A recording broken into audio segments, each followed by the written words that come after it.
Woman took care of her disabled husband for years, is shocked when she came home one day and saw him standing. I cared for my wheelchair-bound husband day and night for 9 years, only to return home early from work one day and see him standing on his feet. Much to my shock, more surprises were on their way. My marriage was like a dream come true. When Christian and I exchanged our wedding vows and rings, we were excited to start a beautiful chapter together. We lived the best days of our lives, and a year later, our daughter, Hope, was born. I could not have asked for a life better than this. How happy we were together, and how all my friends envied me. Jill, you've got the best life partner on earth.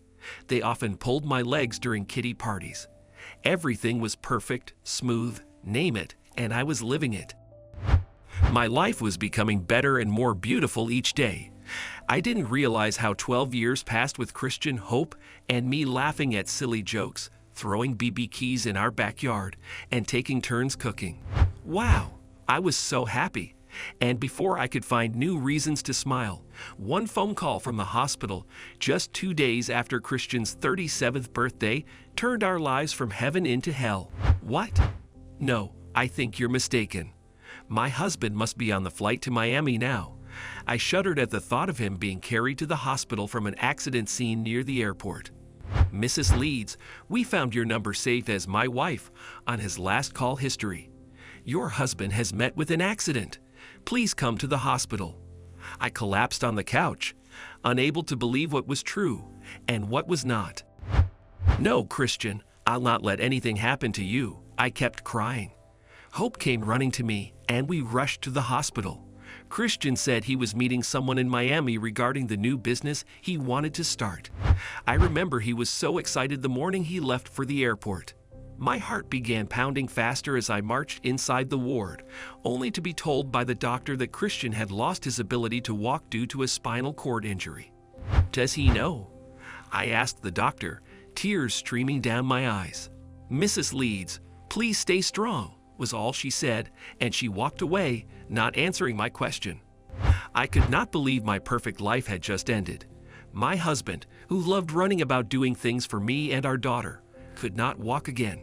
He could not feel his legs. He could not move. He became dependent on us for everything, and I know how heavy his heart would have felt every time he asked me to help him with even the basic things like washing up and using the restroom. Oh, Christian, I can't bear to see you struggle like this. My heart screamed in pain. A few days later, Christian was discharged from the hospital, and we went home. I could not muster the courage to drive, but I did it, checking on my husband in the mirror. He looked lost and in pain, and I knew he hated his wheelchair. It was a solid reminder of his disability, but he may not get a chance to get rid of it, I worried. My life changed from the day he came back home. I decided to go back to work. I used to be a clerk in a private company, and I had quit my job after marriage. But now, I needed a stable source of income to keep our household running smoothly. I didn't want Christian to feel he was a burden. He wasn't. Not at all. He was, and will always be, the man of our lives. I kept looking for a suitable job for weeks. I knew Christian was upset, but did not want to strain him. I then found a job in an export company and started earning money to care for my daughter and husband. I was the only breadwinner of the house. There were no more kiddie parties or fun hangouts with my friends. No more shopping and movie nights. No more vacations and no more soccer. I even hid the ball as I didn't want anything to remind Christian of his disability. I only wanted him to feel normal and accept himself. Gradually, I got held up with work. Too much of it, but it calmed my heart that I was able to remain my husband's primal support. Another 5 years passed. I started looking older for my age. Work had gotten the better of me. One day, I saw Christian waiting for me at the doorstep in his wheelchair. I saw him waving, and suddenly, the gesturing stopped. He retreated into the house after seeing my boss help me carry heavy grocery packages from his car trunk into the house. I sold our car a few months ago to pay for Christian's treatment.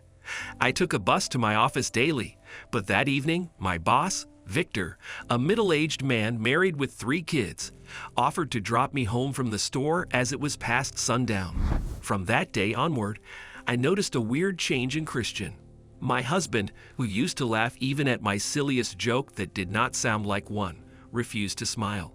He stopped dining with me. Our romantic talks by the patio on rainy evenings were reduced to nothing. I knew he was not angry or suspicious, but something seemed to bother him and kept him constrained and unhappy. But what? I kept asking myself and found no clue until one fine day. You must keep in mind, I dedicated my heart, soul, and time to keep my family strong. Christian and Hope were like little baby birds in my hands. I took care of them day and night. I forgot I had started getting older. I failed to notice my daughter was now 21 and in love with a boy. She dreamed of a destination wedding, and I had to start working more to save money for it. Her dream was my reality. I started working overtime, and then one day, Christian handed me his card. "What is it, honey?" I asked him, curious. "I borrowed some money from my friends. Take it and get things ready for our daughter's wedding," he said. "What? You took money from your friends again?" I was dumbstruck. Christian uttered no more and wheeled away. Then he started bringing in more money every month, saying he had borrowed from his friends I'd never seen or known before. He'd been doing it for over 2 years, and sometimes I wondered how his friends could give him so much money every month.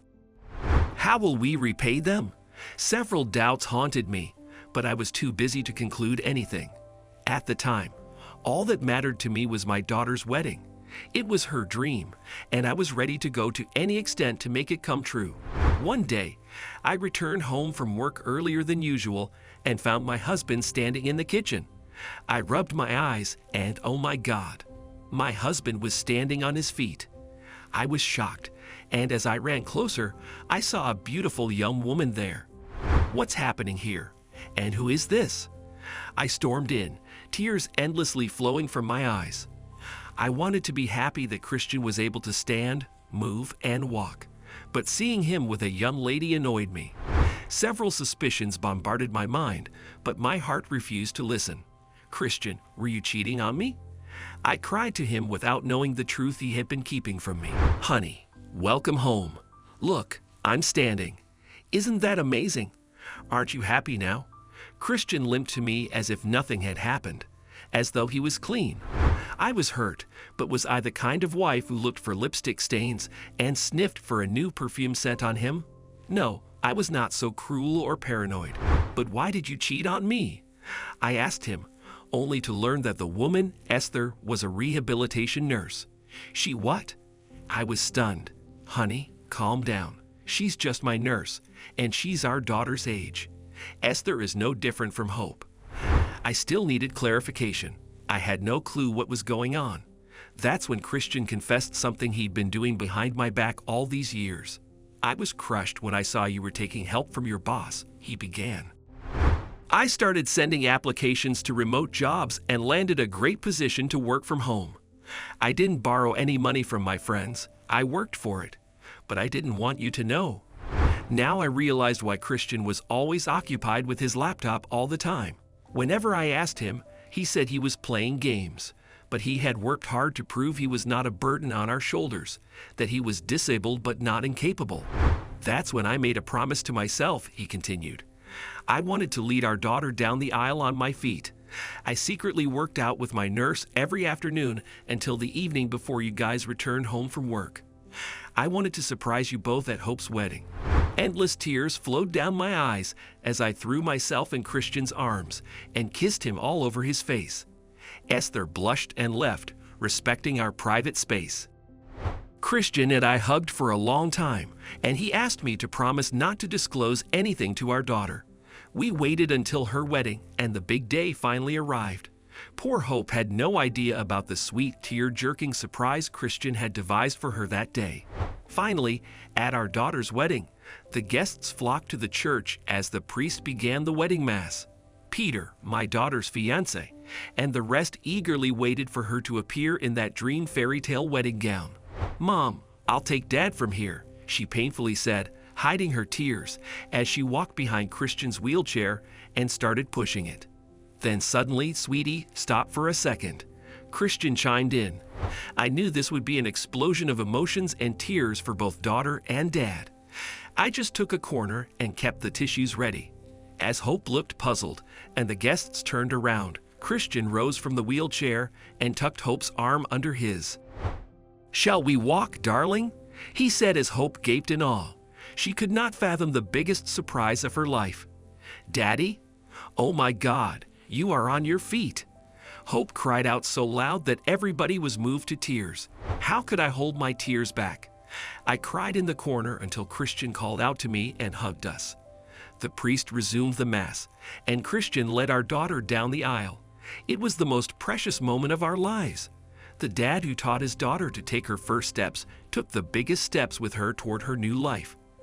I cried and soaked at least a dozen tissues, but those tears wouldn't stop flowing. Rightly said, you can never hold back tears of joy, can you? Today, it's been 6 years since her wedding, and my daughter is blessed with 3 kids. Christian and I are grandparents. What more could we ask for? Happiness sprung back into our lives at a time when I thought everything was over. Miracles do exist, and I can witness mine every day. My husband, Christian, is the biggest miracle of my life. What would you do if you were in my husband's shoes? Would you feel let down after a mishap renders you disabled, or would you brave the storm and fight back? And how far will you go to be a ray of sunshine to your family?